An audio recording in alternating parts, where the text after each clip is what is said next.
আসসালামু আলাইকুম। ডে 16 হচ্ছে চলমান। সো ডে 16-এ আমরা ইন্টারন্যাশনাল অ্যাফেয়ার্সের রিটেন পার্টের অংশটা দেখব। আজকে আমরা পড়ব অ্যাক্টরস অফ দ্য ওয়ার্ল্ড এবং রাষ্ট্রের অপরিহার্য উপাদান বা বৈশিষ্ট্যগুলো কী কী। সার্বভৌমত্ব খুবই গুরুত্বপূর্ণ টার্মস, সার্বভৌমত্ব, এবং এখান থেকে প্রশ্ন হয়েই থাকে। এছাড়াও সার্বভৌমত্বের একত্ববাদ জিনিসটা কি, সার্বভৌমত্বের বহুত্ববাদ, সার্বভৌমত্বের বৈশিষ্ট্য লিখুন অথবা সার্বভৌমত্বের একত্ববাদী বৈশিষ্ট্য আলোচনা করুন। রাষ্ট্র গঠনের উপাদান হিসেবে সার্বভৌমত্বের গুরুত্ব কী, বর্তমান বিশ্ব ব্যবস্থায় উন্নয়নশীল দেশসমূহের জন্য সার্বভৌমত্বের প্রধান চ্যালেঞ্জসমূহ কী কী, এছাড়া সরকার ও রাষ্ট্রের মধ্যে পার্থক্য কী, রাষ্ট্রের উৎপত্তি ও প্রকৃতি সম্পর্কিত তথ্যসমূহ, সার্বভৌমত্ব ও সার্বভৌম সমতার মধ্যে তফাৎটা কী। এছাড়াও আরও পড়বো আমরা বিভিন্ন ধরনের রাষ্ট্র ব্যাখ্যা। এই পর্যন্ত হচ্ছে আজকে আমরা পড়বো। চলুন তাহলে হচ্ছে আমরা শুরু করি। অ্যাক্টরস অফ দ্য ওয়ার্ল্ড চ্যাপ্টারটির নাম রাষ্ট্রের সংজ্ঞা। উড্রো উইলসন কোনো নির্দিষ্ট ভূখণ্ডে আইনের শাসন প্রতিষ্ঠার জন্য সংগঠিত জনসমষ্টিকে রাষ্ট্র বলেছে। উড্রো উইলসন কী করেছে, যে কোনো নির্দিষ্ট ভূখণ্ডে আইনের শাসন প্রতিষ্ঠার জন্য সংগঠিত জনসমষ্টিকে রাষ্ট্র বলেছে। ওকে, কোনো নির্দিষ্ট ভূখণ্ডে আইনের শাসন প্রতিষ্ঠার জন্য সংগঠিত জনসমষ্টিকে রাষ্ট্র বলেছে। ঠিক আছে, কোনো নির্দিষ্ট ভূখণ্ডে আইনের শাসন প্রতিষ্ঠার জন্য সংগঠিত জনসমষ্টিকে রাষ্ট্র বলেছে। আচ্ছা, এখানে রাষ্ট্রের মূল উপাদান হিসেবে ভূখণ্ড, জনসমষ্টি ও আইন শৃঙ্খলাকে গুরুত্ব দিয়েছে। এখানে কি করেছে, এখানে রাষ্ট্রের মূল উপাদান হিসেবে ভূখণ্ড, জনসমষ্টি ও আইন শৃঙ্খলাকে গুরুত্ব দিয়েছে। এখানে রাষ্ট্রের মূল উপাদান হিসেবে ভূখণ্ড, জনসমষ্টি ও আইন শৃঙ্খলাকে তিনি গুরুত্ব দিয়েছেন। এছাড়া রাষ্ট্র হলো কম বা বেশি এমন একটি জনসমাজ যারা একটি নির্দিষ্ট ভূখণ্ডে স্থায়ীভাবে বসবাস করে, বাইরের নিয়ন্ত্রণ থেকে মুক্ত, এবং যাদের একটি সুসংগঠিত সরকার আছে যার প্রতি অধিকাংশ অধিবাসী আনুগত্য পোষণ করে। এই সংজ্ঞাটিতেই হচ্ছে রাষ্ট্রের চারটি মৌলিক উপাদান, জনসমষ্টি, ভূখণ্ড, সরকার, সার্বভৌমত্ব স্পষ্টভাবে ফুটে উঠেছে। উপরোক্ত সংজ্ঞাগুলোর বিশ্লেষণে বলা যায় রাষ্ট্র হলো একটি সাংগঠনিক রাজনৈতিক প্রতিষ্ঠান যার নির্দিষ্ট ভূখণ্ড আছে, যেখানে স্থায়ী জনসমষ্টি বাস করে, একটি সুসংগঠিত সরকার বিদ্যমান, এবং রাষ্ট্রের সার্বভৌম ক্ষমতার প্রয়োগ করে, যার প্রতি নাগরিকরা আনুগত্য প্রকাশ করে থাকে। ওকে, একটি রাষ্ট্রটি কী করে, সার্বভৌম ক্ষমতা প্রয়োগ করে, যার প্রতি নাগরিকরা আনুগত্য প্রকাশ করে। আচ্ছা, তারপরে রাষ্ট্রের অপরিহার্য উপাদানসমূহ। রাষ্ট্র গঠনের জন্য রাষ্ট্রের কিছু মৌলিক উপাদানের সমন্বয় অপরিহার্য। ওকে, রাষ্ট্রবিজ্ঞানী গার্নারের সংজ্ঞা থেকে আমরা রাষ্ট্রের চারটি মৌলিক উপাদান পাই: জনসমষ্টি, নির্দিষ্ট ভূখণ্ড, সরকার ও সার্বভৌমত্ব। ওকে, আমরা রাষ্ট্রবিজ্ঞানী গার্নারের সংজ্ঞা থেকে, ওকে, তো এটা একটু আমাদের জরুরি দরকার যে আমরা রাষ্ট্রবিজ্ঞানী গার্নারের সংজ্ঞা থেকে রাষ্ট্রের চারটি মৌলিক উপাদান পাই। ঠিক আছে, যেমন ভূখণ্ড, সরকার, সার্বভৌমত্ব, এবং ভূখণ্ড, সরকার, সার্বভৌমত্ব আর জনসমষ্টি। এগুলো ছাড়া রাষ্ট্রের অস্তিত্ব কল্পনাতীত। রাষ্ট্রের চারটি অপরিহার্য উপাদান: জনসমষ্টি, জনগণই রাষ্ট্রের মূল ভিত্তি, জনগণের কল্যাণ ও শৃঙ্খলার জন্যই রাষ্ট্র গঠিত হয়, জনসমষ্টি ব্যতীত রাষ্ট্রের কোনো অস্তিত্ব নেই। আধুনিক রাষ্ট্রের জনসমষ্টি তিন শ্রেণীতে বিভক্ত: নাগরিক, বিদেশি এবং প্রজা। ওকে,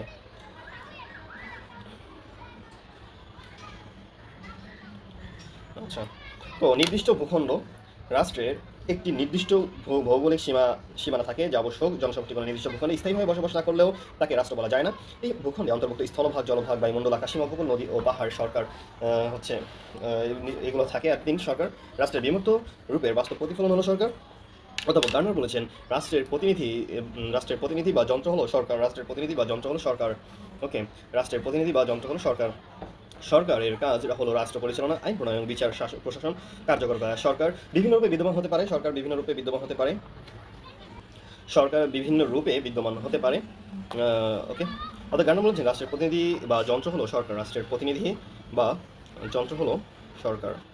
সরকারের কাজ হলো রাষ্ট্র পরিচালনা, আইন প্রণয়ন, বিচার ও প্রশাসন কার্যকর করা। সরকার বিভিন্ন রূপে বিদ্যমান হতে পারে, যেমন গণতান্ত্রিক, সমাজতান্ত্রিক, একনায়কতান্ত্রিক, রাষ্ট্রপতি বা সংসদীয় শাসিত ব্যবস্থা। গণতান্ত্রিক, সমাজতান্ত্রিক, একনায়কতান্ত্রিক, রাষ্ট্রপতি বা সংসদীয় শাসিত ব্যবস্থা ইত্যাদি। সার্বভৌম, রাষ্ট্রের সর্বোচ্চ ও স্বাধীন ক্ষমতাই সার্বভৌমত্ব। অধ্যাপক গ্যাটেল বলেছেন সার্বভৌমত্ব আধুনিক রাষ্ট্রের ভিত্তি। এই যে সংজ্ঞাগুলো কিন্তু খুবই গুরুত্বপূর্ণ আমাদের জন্য। ওকে, অধ্যাপক গ্যাটেল বলেছেন কি, যে সার্বভৌমত্বই আধুনিক রাষ্ট্রের ভিত্তি। জনসমষ্টি, ভূখণ্ড ও সরকার থাকলেও সার্বভৌম ক্ষমতা না থাকলে তা রাষ্ট্র নয়। সার্বভৌমত্ব দুই প্রকার: অভ্যন্তরীণ সার্বভৌমত্ব রাষ্ট্রের নিজস্ব আইনের সর্বোচ্চ কর্তৃত্ব, আর বাহ্যিক সার্বভৌমত্ব, বহিঃশক্তির হস্তক্ষেপ মুক্ত স্বাধীনতা। অভ্যন্তরীণ সার্বভৌমত্ব হচ্ছে রাষ্ট্রের নিজস্ব আইনের সর্বোচ্চ কর্তৃত্ব এবং বাহ্যিক সার্বভৌমত্ব, বহিঃশক্তির হস্তক্ষেপ মুক্ত স্বাধীনতা। অপ্রধান কিন্তু গুরুত্বপূর্ণ বৈশিষ্ট্য। এছাড়াও রাষ্ট্রের আরও কিছু গৌণ বৈশিষ্ট্য রয়েছে: স্থায়িত্ব, আন্তর্জাতিক স্বীকৃতি এবং জাতীয়তাবাদ। রাষ্ট্রের আরও কিছু গৌণ বৈশিষ্ট্য রয়েছে, যেটা হচ্ছে স্থায়িত্ব, আন্তর্জাতিক স্বীকৃতি আর হচ্ছে জাতীয়তাবাদ। রাষ্ট্র হলো একটি স্থায়ী রাজনৈতিক সংগঠন যেখানে জনগণ, ভূখণ্ড, সরকার ও সার্বভৌম ক্ষমতার সমন্বয়ে সমাজ ও পরিচালিত হয়, ও এই চারটি উপাদান একত্রে রাষ্ট্রকে সম্পূর্ণতা দেয়। সার্বভৌমত্ব। রাষ্ট্রবিজ্ঞানের সার্বভৌমত্ব হলো রাষ্ট্রের সর্বোচ্চ চূড়ান্ত অবাধ ক্ষমতা। এই ধারণা রাষ্ট্রের মৌলিক ভিত্তি। কারণ হচ্ছে সার্বভৌমত্ব ছাড়া কোনো রাষ্ট্রের অস্তিত্ব কল্পনা করা যায় না। অধ্যাপক গ্যাটেলের ভাষায় sovereignty is the foundation of modern political science. অধ্যাপক গ্যাটেলের ভাষায় sovereignty is the foundation of modern political science. ওকে, এটা হচ্ছে অধ্যাপক গ্যাটেলের ভাষায়। ব্যুৎপত্তিগত অর্থ। সোভারেন্টি শব্দটি এসেছে ল্যাটিন শব্দ সুপ্রানাস বা সোভরানো থেকে, যার অর্থ সুপ্রিম। সোভারেন্টি শব্দটি এসেছে ল্যাটিন শব্দ সুপ্রানাস বা সোভরানো, যার অর্থ সুপ্রিম, যা চূড়ান্ত ক্ষমতা। অতএব ব্যুৎপত্তিগত অর্থে সার্বভৌমত্ব মানে এমন এক ক্ষমতা যা চূড়ান্ত, সর্বোচ্চ ও কারো অধীন নয়। অতএব ব্যুৎপত্তিগত অর্থে সার্বভৌমত্ব মানে এমন এক ক্ষমতা যা চূড়ান্ত, সর্বোচ্চ ও কারো অধীন নয়। চূড়ান্ত, সর্বোচ্চ ও কারো অধীন নয়, অর্থাৎ রাষ্ট্রের নিজের ইচ্ছা কার্যকর করার চরম কর্তৃত্ব রয়েছে। সংজ্ঞা বোদা।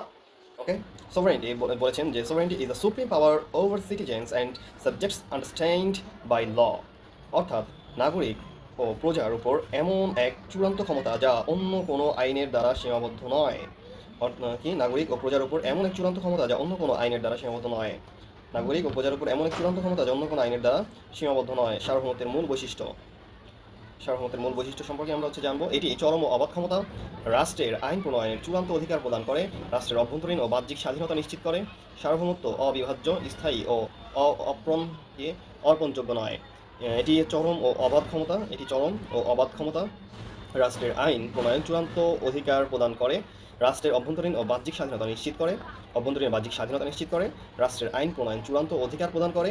এটি চরম ও অবাধ ক্ষমতা, রাষ্ট্রের অবিভাজ্য, স্থায়ী, অর্পণযোগ্য নয়। ওকে, সার্বভৌমত্বের প্রকারভেদ।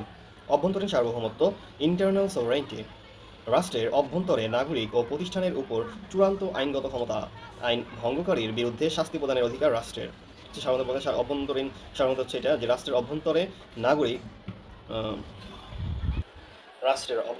প্রতিষ্ঠানের চূড়ান্ত আইনগত ক্ষমতা, আইন ভঙ্গকারীর বিরুদ্ধে শাস্তি প্রদানের অধিকার রাষ্ট্রের। বাহ্যিক সার্বভৌমত্ব, বিদেশি রাষ্ট্রের হস্তক্ষেপ থেকে রাষ্ট্রের স্বাধীনতা। কোনো রাষ্ট্র অন্য রাষ্ট্রের নির্দেশে পরিচালিত হবে না। ওকে, এটা হচ্ছে বাহ্যিক সার্বভৌমত্ব। আইনগত সার্বভৌমত্ব জিনিসটা কি? রাষ্ট্রের সেই ক্ষমতা যার দ্বারা আইন প্রণয়ন ও কার্যকর করা হয়। আইনগত সার্বভৌমত্ব কি? রাষ্ট্রের সেই ক্ষমতা যার দ্বারা আইন প্রণয়ন ও কার্যকর করা হয়, যেমন সংসদ বা আইনসভা। আইনগত সার্বভৌমত্ব জিনিসটা কি? রাষ্ট্রের সেই ক্ষমতা যার দ্বারা আইন প্রণয়ন ও কার্যকর করা হয়। এটা আইনগত সার্বভৌমত্ব, এবং যা সংসদ এবং বা আইনসভা। রাজনৈতিক সার্বভৌমত্ব কি? বাস্তবে যাদের হাতে ক্ষমতার প্রয়োগ সাধারণ জনগণ বা ভোটারগণ জনমতের প্রতিফলনে আইনের সার্বভৌমত্ব সিদ্ধান্তে প্রভাব ফেলে। প্রকৃত ও নামমাত্র সার্বভৌমত্ব। প্রকৃত সার্বভৌম যারা কার্যত শাসন ক্ষমতা প্রয়োগ করে, যেমন মন্ত্রী পরিষদ। নামমাত্র সার্বভৌমত্ব শুধুমাত্র আনুষ্ঠানিক মর্যাদা প্রাপ্ত, যেমন ব্রিটেনের রানী, ভারতের রাষ্ট্রপতি। প্রকৃত সার্বভৌমত্ব যারা কার্যত শাসন ক্ষমতা প্রয়োগ করে, যেমন মন্ত্রী পরিষদ। আর নামমাত্র সার্বভৌম শুধুমাত্র আনুষ্ঠানিক মর্যাদা প্রাপ্ত, যেমন ব্রিটেনের রানী, ভারতের রাষ্ট্রপতি। ওকে, এটা হচ্ছে কি? আনুষ্ঠানিক মর্যাদা প্রাপ্ত নামমাত্র সার্বভৌম। ওকে, ব্রিটেনের রানী আর ভারতের রাষ্ট্রপতি। তো ওয়েস্টফেলিয়ান সার্বভৌমত্ব। 1648 সালের ওয়েস্টফেলিয়া চুক্তির পর রাষ্ট্রের অভ্যন্তরীণ কর্তৃত্বকে অন্য বাহ্যিক শক্তি থেকে স্বাধীন হিসেবে স্বীকৃতি দেওয়া হয়। ওয়েস্টফেলিয়ান সার্বভৌমত্ব। 1948 সালের ওয়েস্টফেলিয়া চুক্তির পর রাষ্ট্রের অভ্যন্তরীণ কর্তৃত্বকে অন্য বাহ্যিক শক্তি থেকে স্বাধীন হিসেবে স্বীকৃতি দেওয়া হয়। 48 সালের ওয়েস্টফেলিয়া চুক্তির পর কি রাষ্ট্রের অভ্যন্তরীণ কর্তৃত্বকে কি করছে? অন্য বাহ্যিক শক্তি থেকে স্বাধীন হিসেবে স্বীকৃতি দেওয়া হয়েছে। ডি জুড়ে ও ডি ফ্যাক্টো সার্বভৌমত্ব। ডি জুড়ে আইনি স্বীকৃতি কিন্তু বাস্তবে ক্ষমতাহীন, যেমন নির্বাচিত সরকার। ওকে, আইনি স্বীকৃত কিন্তু বাস্তবে ক্ষমতাহীন। আর ডি ফ্যাক্টো কি? আইনি স্বীকৃত নেই কিন্তু কার্যত ক্ষমতাধারী, যেমন সামরিক জান্তা। আইনি স্বীকৃতি নেই কিন্তু কার্যত ক্ষমতাধারী। ওকে, সো রাষ্ট্রবিজ্ঞানের ইতিহাসে সার্বভৌমত্ব নিয়ে দুটি প্রধান তত্ত্ব আলোচিত, একত্ববাদ আর বহুত্ববাদ। এর মধ্যে একত্ববাদ বলে সার্বভৌম ক্ষমতা একক, অবিভাজ্য, চূড়ান্ত বা কেবলমাত্র রাষ্ট্রের হাতেই থাকে। ওকে, একত্ববাদ বলে যে কি সার্বভৌমত্ব ক্ষমতা একক, অবিভাজ্য, চূড়ান্ত এবং কেবলমাত্র রাষ্ট্রের হাতেই থাকে। ওকে, একক, অবিভাজ্য, চূড়ান্ত এবং যা কেবলমাত্র রাষ্ট্রের হাতেই থাকে। আর সংখ্যাটা কি? সার্বভৌমত্ব একত্ববাদ হলো সেই মতবাদ যার মতে রাষ্ট্রের চরম, সীমাহীন, সর্বোচ্চ ও একক ক্ষমতা কেবল রাষ্ট্রেরই, অন্য কোনো সংগঠন, ব্যক্তি বা প্রতিষ্ঠানের এই ক্ষমতায় অংশ নেই। এর মূল বক্তব্যটা কি? রাষ্ট্রের একমাত্র সার্বভৌম কর্তৃত্বের উৎস, সার্বভৌমত্ব একক, অবিভাজ্য, অর্পণযোগ্য নয়। রাষ্ট্রের বাইরে কোনো শক্তি নেই যা রাষ্ট্রের আদেশ অমান্য করতে পারে। জনগণের আনুগত্য রাষ্ট্রের প্রতি স্বাভাবিক ও বাধ্যতামূলক। প্রধান চিন্তাবিদ জ্যাবোদা সার্বভৌমত্বের প্রথম সুস্পষ্ট সংজ্ঞা দেন। থমাস হোবস সামাজিক চুক্তির মাধ্যমে জনগণের একক সার্বভৌমত্ব ক্ষমতা প্রদান করে। জেরেমি বেনথাম রাষ্ট্রের সার্বভৌম ক্ষমতার একমাত্র ধারক, রাষ্ট্রই সার্বভৌম ক্ষমতার একমাত্র ধারক। এই প্রধান চিন্তাবিদদের মতবাদগুলো রাষ্ট্রগতবাদ নিয়ে। জন অস্টিন বলেছেন সার্বভৌম হলেন সেই ব্যক্তি যিনি সমাজের অধিকাংশ মানুষের হ্যাবিচুয়াল অবিডিয়েন্স লাভ করেন। একত্ববাদ রাষ্ট্রের সার্বভৌমত্বকে চূড়ান্ত ও অবিভাজ্য বলে মনে করে। অস্টিনের মতে the sovereign and the state are one and the same. সার্বভৌমত্বের বহুত্ববাদ একত্ববাদের বিপরীতে বহুত্ববাদ মনে করে রাষ্ট্রই সার্বভৌম ক্ষমতার একমাত্র অধিকারী নয়, সমাজের অন্যান্য সংঘ, প্রতিষ্ঠান ও সংগঠনও নিজ নিজ ক্ষেত্রে সার্বভৌম। রাষ্ট্রের অভ্যন্তরে বিভিন্ন সংগঠন, সংঘ, প্রতিষ্ঠান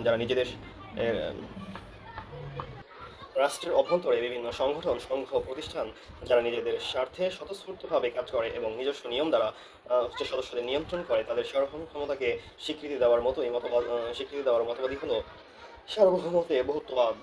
মূল বক্তব্য: সার্বভৌমত্ব রাষ্ট্রের একচেটিয়া নয়, সমাজের বিভিন্ন সংঘেও বিভক্ত। প্রতিটি সংঘ তার নিজ ক্ষেত্রে স্বয়ংসম্পূর্ণ ও প্রভাবশালী। রাষ্ট্র সমাজের উপর কর্তৃত্ব আরোপের একমাত্র প্রতিষ্ঠান নয়।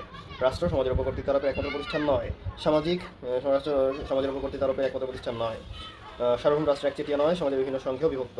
প্রতিটি সংঘ তার নিজ ক্ষেত্রে স্বয়ংসম্পূর্ণ ও প্রভাবশালী। সামাজিক সংগঠন, শ্রমিক ইউনিয়ন, চার্চ, বিশ্ববিদ্যালয়, এনজিও ইত্যাদিও সমাজে প্রভাবশালী সার্বভৌম শক্তি। প্রধান চিন্তাবিদ জে এন ফিগিস রাষ্ট্রকে সমাজের এক সংঘ হিসেবে ব্যাখ্যা করেন। হ্যারোল্ড লাস্কি রাষ্ট্র সমাজের একটি সংগঠন মাত্র, একক সার্বভৌম ধারণা অযৌক্তিক। জেন ফিগিস কি বলছে? রাষ্ট্রকে সমাজের এক সংঘ হিসেবে ব্যাখ্যা করেন। আর হ্যারোল্ড লাস্কি রাষ্ট্র সমাজের একটি সংগঠন মাত্র, একক সার্বভৌম ধারণা অযৌক্তিক। বার্কার কি বলছে? সার্বভৌম সমাজের বিভিন্ন প্রতিষ্ঠানের মধ্যে বিভক্ত। লিন্ডসে ও ক্রাবে সংঘগুলো সামাজিক ভারসাম্য রক্ষা করে। বহুত্ববাদ মতে state is not supreme, sovereignty lies distributed amongst all social institution, অর্থাৎ সার্বভৌম ক্ষমতা সমাজের বিভিন্ন স্তরে ভাগ হয়ে থাকে, রাষ্ট্র কেবল তার একটি অংশ। একত্ববাদ বনাম বহুত্ববাদ মূল ধারণা: সার্বভৌম একক, অবিভাজ্য। আর বহুত্ববাদে বলা হচ্ছে সার্বভৌমত্ব সমাজের বিভিন্ন সংগঠনে বিভক্ত। রাষ্ট্রের ভূমিকায় বলা হচ্ছে রাষ্ট্রই সর্বোচ্চ কর্তৃত্ব, আর বহুত্ববাদে রাষ্ট্র সমাজের একটি অংশ মাত্র। সমর্থ চিন্তাবিদ হচ্ছে বডিন, হবস, বেনথাম, অস্টিন। আর বহুত্ববাদের যারা সমর্থক তারা হচ্ছে লাস্কি, বার্কার, ক্র্যাবে, লিন্ডসে। ওকে, সমর্থক ও চিন্তাবিদ এটা তো বললাম। উদ্দেশ্য: রাষ্ট্রের ক্ষমতা ও শাসন প্রতিষ্ঠা। আর বহুত্ববাদের সমাজে ক্ষমতার ভারসাম্য ও স্বাধীনতা রক্ষা। প্রভাব: কেন্দ্রীয়কৃত ক্ষমতা, স্বৈরশাসনের ঝুঁকি। আর বহুত্ববাদে গণতান্ত্রিক চেতনা, নাগরিক স্বাধীনতা বৃদ্ধি। আচ্ছা, এরপরে সার্বভৌমত্বের যে বৈশিষ্ট্য লিখুন, অথবা সার্বভৌমত্বের একত্ববাদী বৈশিষ্ট্য আলোচনা করো। সার্বভৌমত্বের বৈশিষ্ট্য: একক ও অবিভাজ্য। ব্যাখ্যা: সার্বভৌম ক্ষমতা একক ও অবিভাজ্য, এটি কোনো ব্যক্তি, প্রতিষ্ঠান বা অঞ্চলের মধ্যে ভাগ করা যায় না। রাষ্ট্রের একটি সার্বভৌম ক্ষমতা থাকে। সার্বভৌমত্বের বৈশিষ্ট্য লিখুন। সার্বভৌমত্বের একত্ববাদী বৈশিষ্ট্য আলোচনা করো। সার্বভৌমত্বের যে বৈশিষ্ট্য: একক ও অবিভাজ্য। সার্বভৌমত্বের বৈশিষ্ট্য হচ্ছে একক ও অবিভাজ্য। এটা হচ্ছে ব্যাখ্যা কি? সার্বভৌম ক্ষমতা একক, অবিভাজ্য, এটি কোনো ব্যক্তি, প্রতিষ্ঠান বা অঞ্চলের মধ্যে ভাগ করা যায় না। রাষ্ট্রের একটি সার্বভৌম ক্ষমতা থাকে। অহস্তান্তরযোগ্য, অর্থাৎ সার্বভৌমত্ব রাষ্ট্রের প্রাণশক্তি। যেমন দেহ থেকে প্রাণ আলাদা করা যায় না, তেমনি রাষ্ট্র থেকে সার্বভৌমত্ব হস্তান্তর করা যায় না। চরম ও সীমাহীন: সার্বভৌম ক্ষমতা কোনো বাহ্যিক বা অভ্যন্তরীণ শক্তি দ্বারা সীমাবদ্ধ নয়, রাষ্ট্রের ইচ্ছাই চূড়ান্ত। চরম ও সীমাহীন: সার্বভৌম ক্ষমতা কোনো বাহ্যিক বা অভ্যন্তরীণ শক্তি দ্বারা সীমাবদ্ধ নয়, রাষ্ট্রের ইচ্ছাই চূড়ান্ত। ওকে, সার্বভৌম কোনো বাহ্যিক বা অভ্যন্তরীণ শক্তি দ্বারা সীমাবদ্ধ নয়, রাষ্ট্রের ইচ্ছাই হচ্ছে এখানে কি? চূড়ান্ত। ওকে, ওকে। সো মানবীয় কর্তৃত্ব সার্বভৌমত্ব কোনো বিমূর্ত ধারণা নয়। এটি নির্দিষ্ট ব্যক্তি বা প্রতিষ্ঠানের হাতে ন্যস্ত থাকে, যেমন সংসদ, রাজা বা সরকার। সার্বভৌম কোনো বিমূর্ত ধারণা নয়, এটি নির্দিষ্ট ব্যক্তি বা প্রতিষ্ঠানের হাতে ন্যস্ত থাকে। আর সার্বভৌমত্বের নির্দেশী আইন। অস্ট্রিনের মতে সার্বভৌমের আদেশী আইন, কেউ এই আইন অমান্য করলে রাষ্ট্র তাকে শাস্তি দিতে পারে। আইনের ঊর্ধ্বে সার্বভৌমত্ব নিজেই আইনের উৎস, তাই এটি আইনের ঊর্ধ্বে এবং আইন দ্বারা নিয়ন্ত্রিত নয়। শাশ্বত ও স্থায়ী সরকার পরিবর্তিত হতে পারে, কিন্তু রাষ্ট্রের সার্বভৌমত্ব অব্যাহত থাকে। রাষ্ট্রে টিকে থাকা পর্যন্ত সার্বভৌমত্ব টিকে থাকে। মৌলিক ক্ষমতা সার্বভৌমত্ব কোনো কর্তৃপক্ষের প্রদত্ত নয়। এটি রাষ্ট্রের নিজস্ব মৌলিক শক্তি, যার উপর অন্য কোনো ক্ষমতা নির্ভরশীল নয়। রাষ্ট্র গঠনে উপাদান হিসেবে সার্বভৌমত্বের যে গুরুত্ব। স্বায়ত্তশাসন ও স্বশাসন সার্বভৌমত্ব রাষ্ট্রকে তার অভ্যন্তরীণ প্রশাসন, আইন, নীতি ও শাসন ব্যবস্থা স্বাধীনতা প্রদান করে। রাষ্ট্র কোনো বাহ্যিক হস্তক্ষেপ ছাড়াই নিজের সিদ্ধান্ত গ্রহণ করতে পারে। জাতি নির্মাণ সার্বভৌমত্ব রাষ্ট্রকে জাতীয় ঐক্য, পরিচয় ও আনুগত্যের ভিত্তি গঠনের ক্ষমতা দেয়। এটি নাগরিকদের মধ্যে রাষ্ট্রের প্রতি গর্ব ও দায়িত্ববোধ সৃষ্টি করে। কি জাতি নির্মাণ সার্বভৌমত্ব রাষ্ট্রকে জাতীয় ঐক্য, পরিচয় ও আনুগত্যের ভিত্তি গঠনের ক্ষমতা দেয়। এটি নাগরিকদের মধ্যে রাষ্ট্রের প্রতি গর্ব ও দায়িত্ববোধ সৃষ্টি করে। জাতি নির্মাণ কি সার্বভৌমত্ব রাষ্ট্রকে জাতীয় ঐক্য, পরিচয় ও আনুগত্যের ভিত্তি গঠনের ক্ষমতা দেয়। এটি নাগরিকদের মধ্যে রাষ্ট্রের প্রতি গর্ব ও দায়িত্ববোধ সৃষ্টি করে। বাহ্যিক সম্পর্ক ও কূটনীতি সার্বভৌমত্ব রাষ্ট্রকে স্বাধীনভাবে বৈদেশিক নীতি নির্ধারণ ও অন্যান্য দেশের সঙ্গে চুক্তি, জোট বা সহযোগিতার অংশগ্রহণের অধিকার দেয়। বাহ্যিক সম্পর্ক ও কূটনীতি সার্বভৌমত্ব রাষ্ট্রকে স্বাধীনভাবে বৈদেশিক নীতি নির্ধারণ ও অন্যান্য দেশের সঙ্গে চুক্তি, জোট বা সহযোগিতায় অংশগ্রহণের অধিকার দেয়। ঠিক আছে, কি করে? সার্বভৌমত্ব রাষ্ট্রকে স্বাধীনভাবে বৈদেশিক নীতি নির্ধারণ ও অন্যান্য দেশের সঙ্গে চুক্তি, জোট বা সহযোগিতায় অংশগ্রহণের অধিকার দেয়।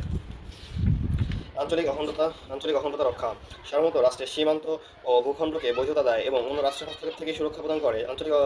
আইনের শাসন প্রতিষ্ঠা সার্বভৌমত্বের মাধ্যমে রাষ্ট্র নিজস্ব আইন প্রণয়ন, প্রয়োগ ও বিচার ব্যবস্থা চালু করতে পারে, যা রাষ্ট্রীয় স্থিতিশীলতার মূল ভিত্তি। সম্পদ ব্যবস্থাপনা সার্বভৌমত্ব রাষ্ট্রকে তার প্রাকৃতিক ও মানব সম্পদ নাগরিকদের কল্যাণে ব্যবহারের পূর্ণ অধিকার দেয়। প্রতিরক্ষা ও নিরাপত্তা রাষ্ট্র তার সার্বভৌমত্বের মাধ্যমে নিজস্ব প্রতিরক্ষা নীতি ও নিরাপত্তা ব্যবস্থা গড়ে তোলে, যা রাষ্ট্রের অস্তিত্ব রক্ষার জন্য অপরিহার্য। রাষ্ট্র তার সার্বভৌমত্বের মাধ্যমে নিজস্ব প্রতিরক্ষা নীতি ও নিরাপত্তা ব্যবস্থা গড়ে তোলে, যা রাষ্ট্রের অস্তিত্ব রক্ষার জন্য অপরিহার্য। আন্তর্জাতিক স্বীকৃতি সার্বভৌমত্ব একটি স্বাধীন রাষ্ট্র হিসেবে আন্তর্জাতিক সম্প্রদায়ের স্বীকৃতি লাভের পূর্বশর্ত। সার্বভৌমত্ব একটি স্বাধীন রাষ্ট্র হিসেবে আন্তর্জাতিক সম্প্রদায়ের স্বীকৃতি লাভের পূর্বশর্ত। সার্বভৌমত্বহীন সত্তা রাষ্ট্র হিসেবে স্বীকৃতি পায় না। জবাবদিহিতা ও দায়িত্ব সার্বভৌমত্ব রাষ্ট্রকে নাগরিকদের কাছে জবাবদিহি করে তোলে। এর ফলে কি হয়? এর ফলে সুশাসন, স্বচ্ছতা, দায়বদ্ধতা বৃদ্ধি পায়। অর্থনৈতিক উন্নয়ন সার্বভৌমত্ব রাষ্ট্র নিজের অর্থনৈতিক নীতি প্রণয়ন করে এবং আন্তর্জাতিক বাণিজ্যে স্বাধীনভাবে অংশগ্রহণ করতে পারে, যা উন্নয়ন ও সমৃদ্ধির পথ উন্মুক্ত করে। সাংস্কৃতিক ও সামাজিক উন্নয়ন সার্বভৌমত্ব রাষ্ট্রকে তার নিজস্ব সংস্কৃতি, ঐতিহ্য ও সামাজিক মূল্যবোধ সংরক্ষণ ও প্রচারের সুযোগ দেয়। ওকে, সার্বভৌমত্ব রাষ্ট্রের অস্তিত্বের প্রাণশক্তি। জনগণ, ভূখণ্ড, সরকার থাকলেও সার্বভৌম ক্ষমতা না থাকলে কোনো দেশকে রাষ্ট্র বলা যায় না। অতএব সার্বভৌমত্ব রাষ্ট্রের স্বাধীনতা, পরিচয় ও স্থায়িত্বের ভিত্তি। বর্তমান বিশ্ব ব্যবস্থায় উন্নয়নশীল দেশসমূহের জন্য সার্বভৌমত্বের প্রধান চ্যালেঞ্জসমূহ কী কী? তো সার্বভৌমত্ব হলো কোনো রাষ্ট্রের সর্বোচ্চ কর্তৃত্ব, যার মাধ্যমে সে অভ্যন্তরীণ সকল বিষয়ে স্বাধীনভাবে সিদ্ধান্ত গ্রহণ করতে পারে এবং বিদেশি হস্তক্ষেপ থেকে মুক্ত থাকে। বর্তমান বৈশ্বিক ব্যবস্থায় উন্নয়নশীল দেশগুলো সার্বভৌমত্ব বহুমুখী চ্যালেঞ্জের সম্মুখীন হচ্ছে, বিশেষ করে অর্থনীতি, রাজনীতি, সংস্কৃতি ও প্রযুক্তি ক্ষেত্রে। অর্থনৈতিক নির্ভরতা ও ঋণ সংকট উন্নয়নশীল দেশগুলো প্রায় উন্নত দেশ ও আন্তর্জাতিক আর্থিক প্রতিষ্ঠান IMF, ওয়ার্ল্ড ব্যাংক এর ঋণের উপর নির্ভরশীল। উচ্চ সুদের হার ও কঠোর শর্তাবলী তাদের অর্থনৈতিক নীতি নির্ধারণের স্বাধীনতাকে সীমিত করে, ফলে অর্থনৈতিক সার্বভৌমত্ব ক্ষুণ্ণ হয়। বর্তমান বিশ্ব ব্যবস্থায় উন্নয়নশীল দেশসমূহের জন্য সার্বভৌমত্বের প্রধান চ্যালেঞ্জসমূহ যেগুলো রয়েছে, সেটা অর্থনৈতিক নির্ভরতা ও ঋণ সংকট। উন্নয়নশীল দেশগুলো প্রায় উন্নত দেশ ও আন্তর্জাতিক আর্থিক প্রতিষ্ঠান IMF, ওয়ার্ল্ড ব্যাংক এর ঋণের উপর নির্ভরশীল। উচ্চ সুদের হার ও কঠোর শর্তাবলী তাদের অর্থনৈতিক নীতি নির্ধারণে স্বাধীনতাকে সীমিত করে, ফলে অর্থনৈতিক সার্বভৌমত্ব ক্ষুণ্ণ হয়। এছাড়া বহুজাতিক কোম্পানি MNCs প্রভাব বহুজাতিক কোম্পানিগুলো স্থানীয় সম্পদ ব্যবহার করে বিপুল মুনাফা অর্জন করে, যা প্রায়ই নিজ দেশে নিয়ে যায়, ফলে দেশীয় শিল্প দুর্বল হয় এবং সরকারের উপর কর্পোরেট প্রভাব বৃদ্ধি পায়। এছাড়া বৈদেশিক বাণিজ্য নীতি ও শুল্ক বৈষম্য উন্নত দেশগুলো শুল্ক নীতি ও বৈষম্যমূলক বাণিজ্য নীতি উন্নয়নশীল দেশগুলোর রপ্তানিকে সীমিত করে। এর ফলে কি হয়? এর ফলে তাদের বৈদেশিক বাণিজ্য অর্থনৈতিক সার্বভৌমত্ব হ্রাস পায়। ওকে, এছাড়া হচ্ছে জলবায়ু পরিবর্তন। তো জলবায়ু পরিবর্তন ও পরিবেশগত যে চ্যালেঞ্জ, বন্যা, খরা, ঘূর্ণিঝড় ও সমুদ্র পৃষ্ঠের যে উচ্চতা বৃদ্ধি উন্নয়নশীল দেশগুলোর কৃষি ও জীবিকাকে মারাত্মকভাবে ক্ষতিগ্রস্ত করে। প্রয়োজনীয় সম্পদের অভাবে তারা পরিবেশগত দুর্যোগ মোকাবিলায় বিদেশি সহায়তার উপর নির্ভরশীল হয়ে পড়ে। ওকে, বন্যা, খরা, ঘূর্ণিঝড়, সমুদ্রের পৃষ্ঠের উচ্চতা বৃদ্ধি উন্নয়নশীল দেশগুলোর কৃষি ও জীবিকাকে মারাত্মকভাবে ক্ষতিগ্রস্ত করে। প্রয়োজনীয় সম্পদের অভাবে তারা পরিবেশগত দুর্যোগ মোকাবিলায় বিদেশি সহায়তার উপর নির্ভরশীল হয়ে পড়ে। রাজনৈতিক অস্থিতিশীলতা ও সংঘাত, গৃহযুদ্ধ, দুর্নীতি, আঞ্চলিক সংঘাতের কারণে রাষ্ট্র পরিচালনা দুর্বল হয়। জলবায়ু জলবায়ু পরিবর্তন ও পরিবেশের যে চ্যালেঞ্জ। ওকে, বন্যা, খরা, ঘূর্ণিঝড় ও সমুদ্রপৃষ্ঠের উচ্চতা বৃদ্ধি উন্নয়নশীল দেশগুলোর কৃষি ও জীবিকাকে মারাত্মকভাবে ক্ষতিগ্রস্ত করে। প্রয়োজনীয় সম্পদের অভাবে তারা পরিবেশগত দুর্যোগ মোকাবেলায় বিদেশি সহায়তার উপর নির্ভরশীল হয়ে পড়ে। রাজনৈতিক অস্থিতিশীলতা ও সংঘাত, গৃহযুদ্ধ, দুর্নীতি, আঞ্চলিক সংঘাতের কারণে রাষ্ট্র পরিচালনা দুর্বল হয়। এই অস্থিতিশীলতা বিদেশি হস্তক্ষেপের সুযোগ সৃষ্টি করে এবং রাজনৈতিক সার্বভৌমত্বকে ক্ষতিগ্রস্ত করে। গ্লোবালাইজেশন ও সাংস্কৃতিক প্রভাব,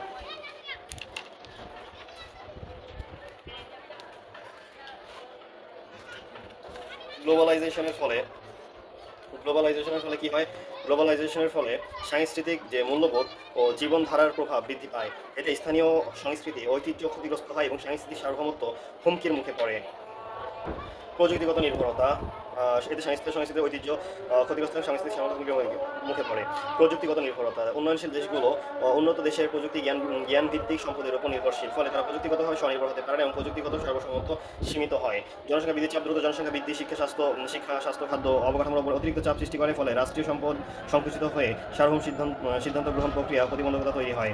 বৈশ্বিক স্বাস্থ্য সংকট, কোভিড-19 মতো মহামারীতে উন্নয়নশীল দেশগুলোর স্বাস্থ্য ব্যবস্থা ও অর্থনীতি ভেঙে পড়ে। আর আন্তর্জাতিক সহায়তার উপর নির্ভরতা বৃদ্ধি পেয়ে তাদের সার্বভৌমত্ব সীমিত হয়। আন্তর্জাতিক চাপ ও কূটনৈতিক প্রভাব, বিভিন্ন আন্তর্জাতিক চুক্তি, নিষেধাজ্ঞা, রাজনৈতিক চাপ উন্নয়নশীল দেশগুলো সিদ্ধান্ত গ্রহণ প্রক্রিয়াকে প্রভাবিত করে, ফলে তারা প্রায় নিজেদের স্বার্থের চেয়ে আন্তর্জাতিক শক্তির ইচ্ছার কাছে নথি স্বীকার করতে বাধ্য হয়। সার্বভৌমত্ব আজ কেবল রাজনৈতিক নয়, অর্থনৈতিক, সাংস্কৃতিক ও প্রযুক্তিগত প্রতিটি ক্ষেত্রে চ্যালেঞ্জের মুখে। উন্নয়নশীল দেশগুলোর উচিত স্বনির্ভর অর্থনীতি গড়ে তোলা, প্রযুক্তিগত সক্ষমতা বৃদ্ধি এবং রাজনৈতিক স্থিতিশীলতা রক্ষা করা, যাতে তারা প্রকৃত অর্থে সার্বভৌম অবস্থায় বজায় রাখতে পারে। সরকার রাষ্ট্রের মধ্যে পার্থক্য কি? সরকারকে অনেক সময় একই অর্থে ব্যবহার করা হলেও বাস্তবে এই দুটি ধারণা এক নয়। রাষ্ট্র হলো একটি স্থায়ী রাজনৈতিক সত্তা, আর সরকার হলো রাষ্ট্রের ইচ্ছা প্রকাশ ও কার্যকর করার প্রতিষ্ঠান। রাষ্ট্র হচ্ছে একটি স্থায়ী রাজনৈতিক সত্তা, আর সরকার হচ্ছে কি? সরকার হলো রাষ্ট্রের ইচ্ছা প্রকাশ করা বা কার্যকর করার প্রতিষ্ঠান। অথবা গার্নার বলেছেন, রাষ্ট্র যদি হয় জীবদেহ তবে সরকার তার মস্তিষ্ক। ওকে, রাষ্ট্র যদি হয় জীবদেহ তাহলে সরকার তার মস্তিষ্ক। রাষ্ট্র ও সরকারের যে পার্থক্য, রাষ্ট্র হলো একটি স্থায়ী রাজনৈতিক সংগঠন যা জনসমষ্টি ভূখণ্ড সরকার সার্বভৌমত্ব নিয়ে গঠিত, আর সরকার হলো রাষ্ট্রের সেই প্রতিষ্ঠান যার মাধ্যমে রাষ্ট্রের ইচ্ছা প্রকাশিত ও বাস্তবায়িত হয়। প্রকৃতি, রাষ্ট্র একটি বিমূর্ত অতর্কগত ধারণা যাকে অনুধাবন করতে হয়। সরকার একটি বাস্তব দৃশ্যমান প্রতিষ্ঠান যাকে দেখা ও চেনা যায়। গঠন, রাষ্ট্র গঠিত হয় সমগ্র জনসমষ্টির সমন্বয়ে, আর সরকার গঠিত হয় নির্বাচিত বা নিযুক্ত মুসলিমিয়া ব্যক্তিদের দ্বারা। স্থিতিকাল, রাষ্ট্র চিরস্থায়ী ও স্থায়ী প্রতিষ্ঠান, সরকার বদলালেও রাষ্ট্র টিকে থাকে। সরকার অস্থায়ী ও পরিবর্তনশীল, নির্বাচন বা বিপ্লবের পরিবর্তন হতে পারে। ক্ষমতার উৎস, রাষ্ট্র সার্বভৌম ক্ষমতার অধিকারী, সরকার রাষ্ট্রের সার্বভৌম ক্ষমতার প্রয়োগকারী মাত্র। আইনি অবস্থান, রাষ্ট্র সকল আইনগত অধিকারের উৎস, রাষ্ট্রের বিরুদ্ধে মামলা করা যায় না। আর সরকার রাষ্ট্রের অধিকারের রক্ষক, সরকারের বিরুদ্ধে মামলা করা যায়। বৈচিত্র্য, সকল রাষ্ট্রের প্রকৃতি প্রায় একই, সরকারের ধরন ভিন্ন হতে পারে, গণতান্ত্রিক, স্বৈরতান্ত্রিক, সংসদীয়, রাষ্ট্রপতি শাসন ইত্যাদি। সংবিধান সম্পর্ক, রাষ্ট্র সংবিধানের মাধ্যমে নাগরিকদের অধিকার নির্ধারণ করে, সরকারের দায়িত্ব হলো সেই অধিকার রক্ষা করা। উদাহরণ, বাংলাদেশের রাষ্ট্র 1971 সালে প্রতিষ্ঠিত হয়, এর সরকার পরিবর্তিত হয়েছে বহুবার, যেমন আওয়ামী লীগ, বিএনপি। এছাড়া হচ্ছে কি, সার্বভৌম সমতার মধ্যে যে তফাৎ, এই বিষয় থেকে হচ্ছে পরবর্তী বিষয়গুলো আমরা পরবর্তী ক্লাসে জানবো ইনশাআল্লাহ। আসসালামু আলাইকুম।